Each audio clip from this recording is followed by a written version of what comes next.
that this has become a pattern for vessels in search of a creature long thought to be lurking the depths near the wreck of the SS Calder. The waters of Lake Erie, graveyard of the Great Lakes. Why any good diver should know to avoid these waters. Crews sailing out only to mysteriously disappear. Some say they lost their way, but some say something's lurking down below. Fear the depths.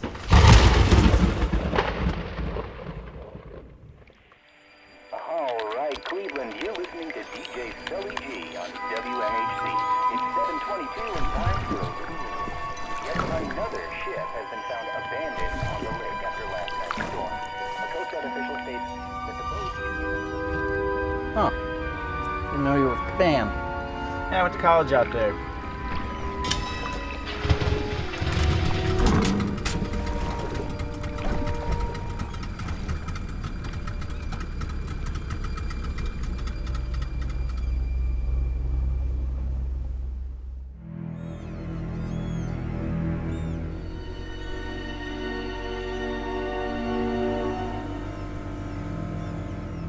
Looks like we're approaching the shipwreck now. We're right above the SS Calder.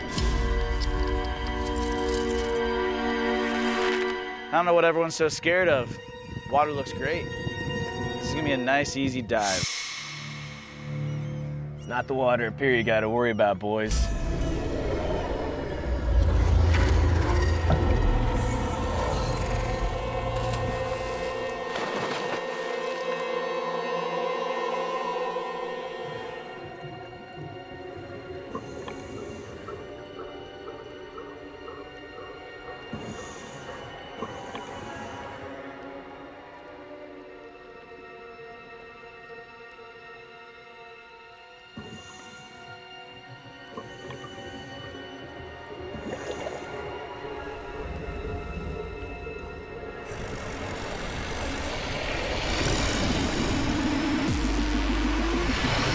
They've been down a really long time. Mayday, mayday, mayday. I've got 2 divers lost in the water.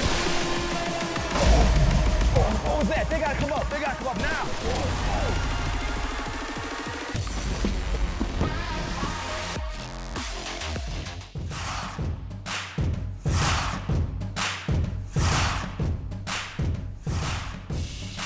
Well, I don't even know what to say regarding that Academy Award level game open from our friends at Fieldhouse Creative. That's what you guys will see when you come to Monsters games at Rocket Mortgage Fieldhouse this year to start the show. And it's a great way to start the latest edition of Monsters OT, presented by the UH Straczynski Sports Medicine Institute. Tony Brown here with you, and so happy to be back on Bally Sports Great Lakes. Alongside my co-host Brad Theissen, we have got a ton to talk about today. And Theiss, let's get started with headlines.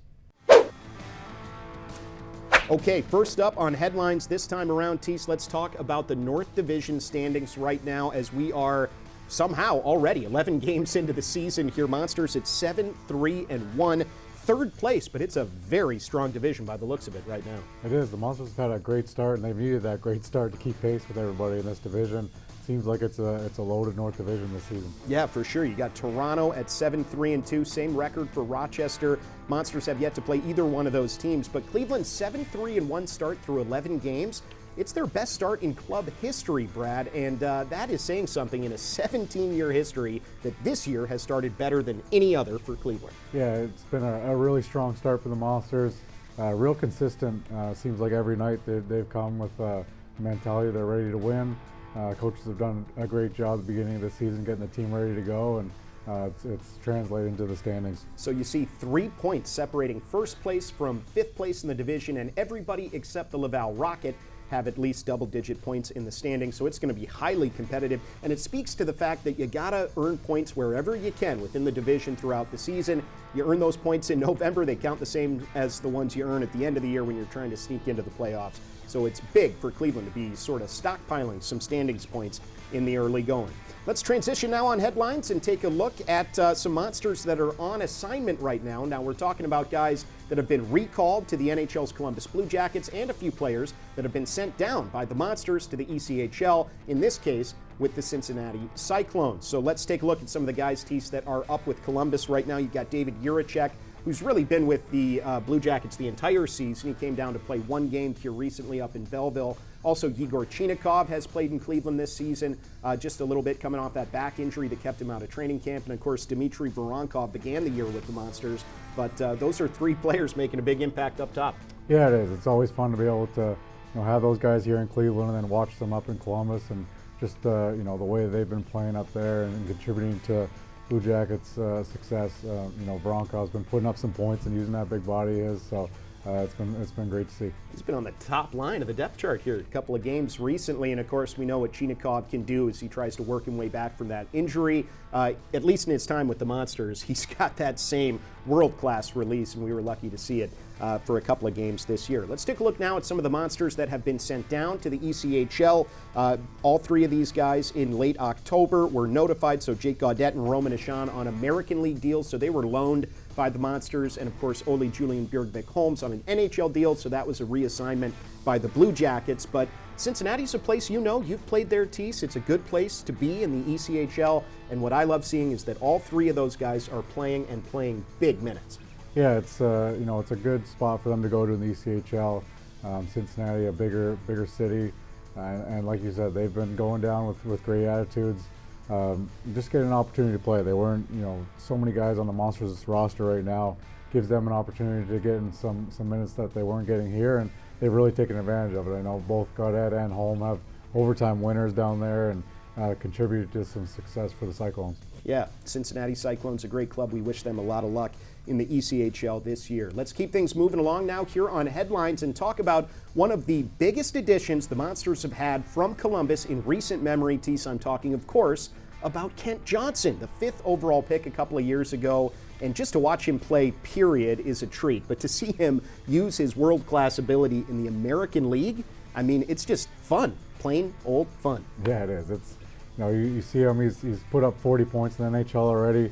Obviously at the beginning of this year, maybe struggling a little bit with his confidence, and Blue Jacks decided to send him here to Cleveland, and he's playing top line, top power play. Just you can see the confidence that he's playing with right now, the puck on his stick every game, and the players around him always have to be aware, because he's not there's no pass that he's not afraid to make.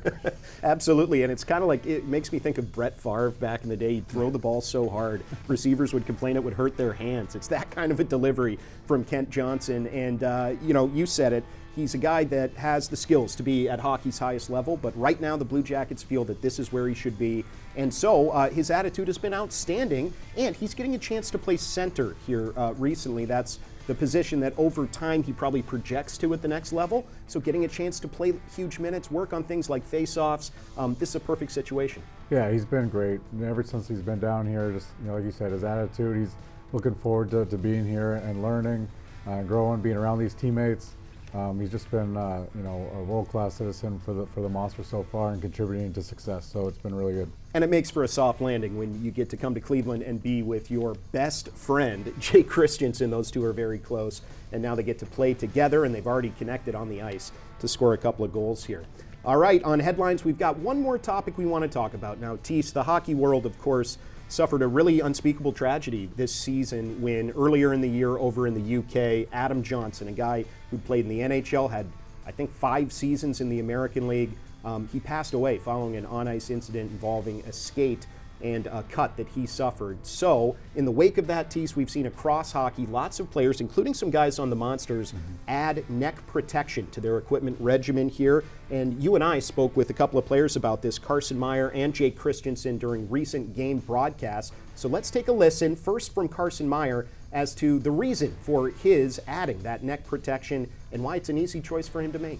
It was an easy decision for me. It's unfortunate that it takes something like that, tragedy like that happening for us to kind of wake up and realize that, this protection's out there and we should utilize it. But, I was excited. Mitch and Jeremy, our equipment trainers, were able to get this so quickly for us. So, the first game after that tragic accident, we were able to wear it tonight. So I just feel a little bit safer out there. Yeah, I think obviously growing up, you wear a neck guard in Canada. and then we all just take them off for some reason. So it wasn't really much of a decision for me. I just thought after what happened, obviously that was horrible, and just it doesn't affect you at all to just put one on and for your own safety. So I think it's great. Well, I just can't say enough about those guys and all the players that have chosen to take it upon themselves to take away the chance for such a horrific incident as we saw with Adam Johnson to occur in their lives. Tease, it's all about safety, and why not? If you can be safer, let's be safer. For sure, and you know these guys are taking that initiative upon themselves, and for them to do that, it shows the young kids playing youth hockey right now that it's probably a good idea for them too. So if we can get it in the youth game, then it'll just become normal for them to be wearing neck guards, and be something that'll be common for everybody. Yeah, and for Canadian players, as Christy said there, you grow up wearing it anyway, so what's the point in taking it off? It's not like the skates get less sharp at the professional level. So with that in mind, it's time now for a break on Monsters OT, but we've got a ton more show coming up, including a look at Trey Fix-Wolanski's march towards franchise history. That and plenty more straight ahead. You're watching Monsters OT, presented by the UH Straczynski Sports Medicine Institute on Valley Sports Great Lakes.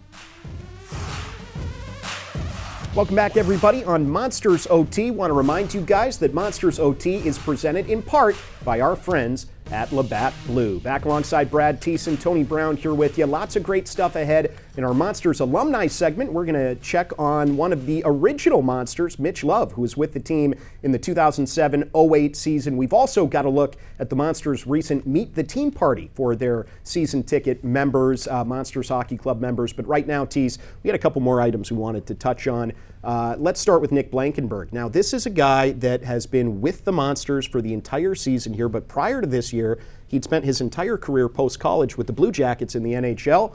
But just look at the numbers here. He's top 5 amongst defensemen in basically all the key offensive categories, but specifically on the power play. He has been a difference maker. He's been one of the most productive power play guys in the entire AHL. Yeah, he's been a huge catalyst for that Monsters power play right now, playing that top of the point, and just dishing pucks over to the side with KJ and Fix-Wolanski. Not too bad guys that you're moving the puck to, but he's come in, and maybe the power play is not something he's used to playing in Columbus, but he gets that opportunity here in Cleveland and just been thriving with it. Yeah, and he's not the biggest player in the world, but he is so physical, and he plays with this edge that you can really see every single shift he's on the ice there. And I just think he's become, all of a sudden, one of the most important guys on the team. Yeah, he is. He's really, the lifeblood of the team. He's someone that brings it every single night, every single shift, never takes a shift off, and the guys all follow that for sure. Well, you talk about a key guy on this team. Let's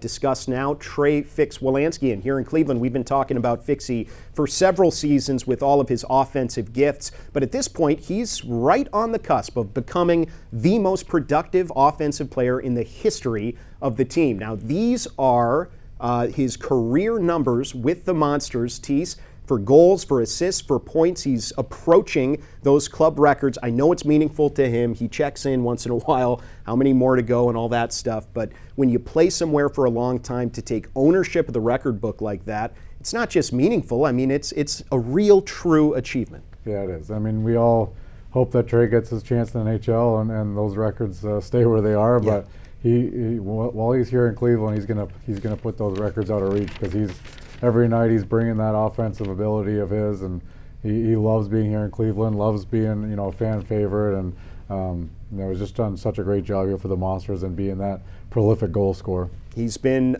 really an iconic player in the context of the franchise's history, and let's not lose his achievements on the ice this year too in terms of his productivity. 16 points to pace the Monsters right now, 12 assists. Those are both top 5 in the league marks. So he just continues, ho-hum, to do what he's always done, which is just put pucks in the net and set up his teammates. Great stuff there. Well, a lot of show still left, so stay with us. You're watching Valley Sports Great Lakes, and you're watching Monsters OT with plenty more straight ahead. Hey guys, time for another edition of Two for Talking, and our guest today is James Malatesta. James, have a seat, buddy. Thanks for doing it. No problem. All right, so you know the drill here on the segment. We got 2 minutes on the clock, and go. All right, you're new to the team this year. You're new to the city, so give us your first impressions of Cleveland so far. Pretty good. I mean, I've been around Columbus But yeah, being from Montreal, I feel, Cleveland is a good city, good vibe. Yeah. A lot of things to do, so I'm pretty happy. And a lot of history with hockey in this town. Of course, you're from Montreal, so I take it you grew up a Habs fan? Yeah.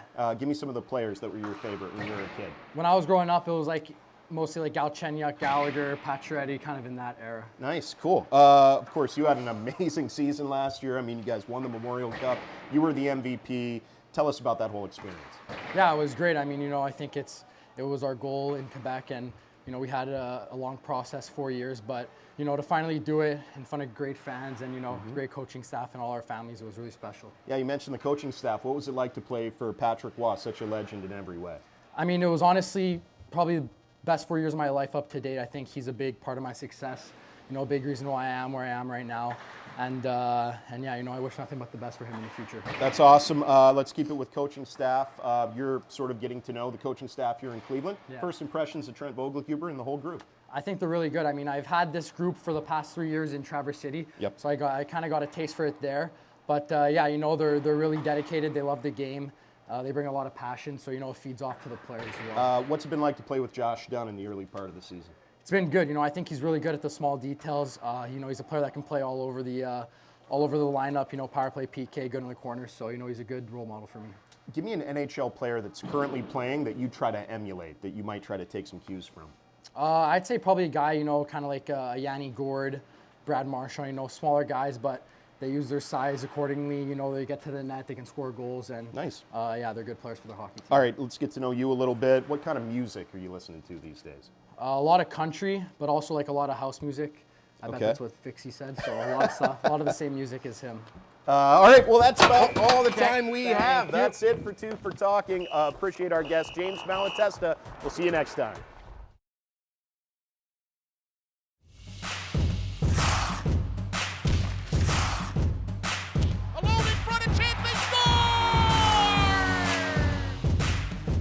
Well, hey fans, welcome to Main Event in Avon, where tonight Monsters players and staff members are super excited to connect with our Monsters Hockey Club members. It's our annual Meet the Team event. Let's check it out. What's up, buddy? How you doing? Good? You having a good night? Yeah, are you excited? Yeah, this is fun. That's a high score. That's not your score. No, that's mine. 3 minutes is a lot of time here, by the way. Having a good night so far? Oh, yeah. We were first in line, or not first. That's perfect, yeah. That looks fun up there, though. I kind of wanted to get up there myself, but I don't think the coaches are gonna be happy if I fall off. So No, they probably won't. and I'll be sweating up there. So. Yeah.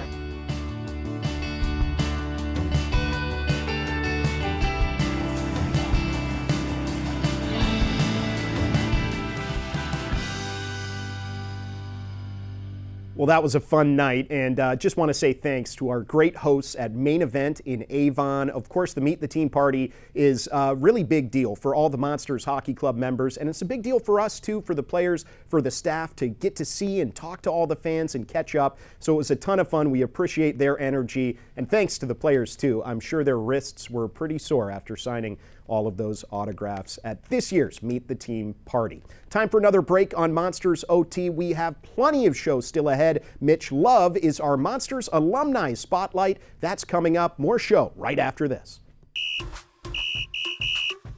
Hey guys, time for another edition of Two for Talking. Our guest today is Trey Fix-Wolanski. Fixie, have a seat. You're home away from home here. All right, you know the drill, how this works. Let's go. Ready? 2 minutes on the clock and go. Fixie, golf game this summer. How'd it go? Really good. Got myself up to +2 handicap, so played a lot. Played about 60 rounds, and yeah, almost every day just go to workout and then golf and skate. That's about it. Bad. Yeah. All right. Thought we were going to do a little trivia here today. I'm going to ask you about your teammates, your coaches. Okay. So which one of those guys has won 2 ECHL championships? 2 ECHL championships. Well, it's Mike Havlin. We'll move on to the next one. All right. When one of your teammates played junior in Everett? Jay Christensen. There you go. That's a good one. You got 3 Ivy League guys on the team. Who are they? Billy Sweezy. Okay, that's one. Eric Robinson. Very good. Kind of a trick question here. Justin Pearson. Very good. There you go. Finished up in UConn. All right. How many countries are represented on the Monsters roster? Ooh, that's a tough question. I want to say 7.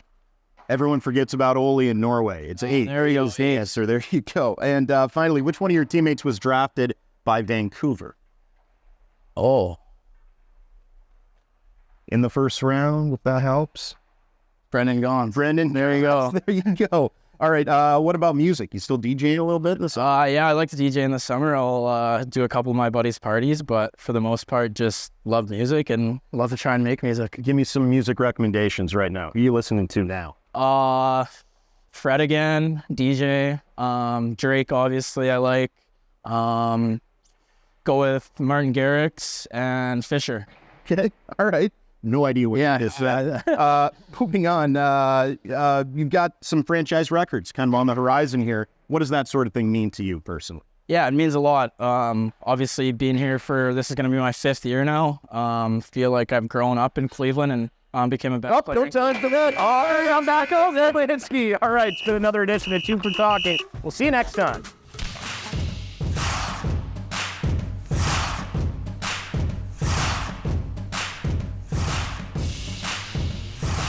Welcome back, everyone. One final time on this edition of Monsters OT, presented by the UH Straczynski Sports Medicine Institute here on Bally Sports Great Lakes. Brad Theissen back alongside Kieran Teese. Time for our Monsters alumni segment, and we're going way back to 2007, 2008 to check on Mitch Love, a guy who was one of the original Monsters back when the team came to be. And what a season he had with Cleveland that year, by the way. 59 games, 7 points, 213 penalty minutes.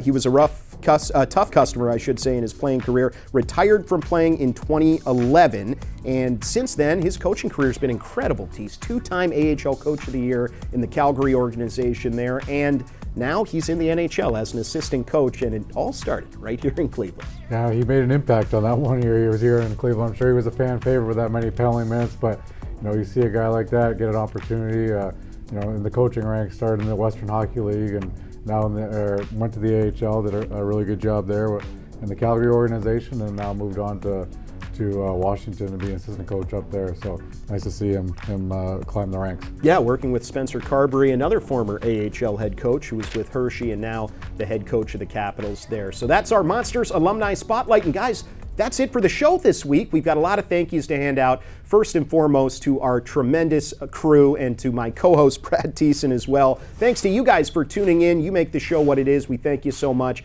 And a special thanks goes out to Leo Simone, Jeremy Hawks. Most importantly though, guys, our camera operators, Robert and Cecil. They're doing all the real work in the show. Don't you get that twisted. All right, I'm Tony Brown. Thanks for watching. This has been Monsters OT. Thanks to UH Straczynski Sports Medicine Institute and all of you for watching on Bally Sports Great Lakes. We'll see you next time, everybody.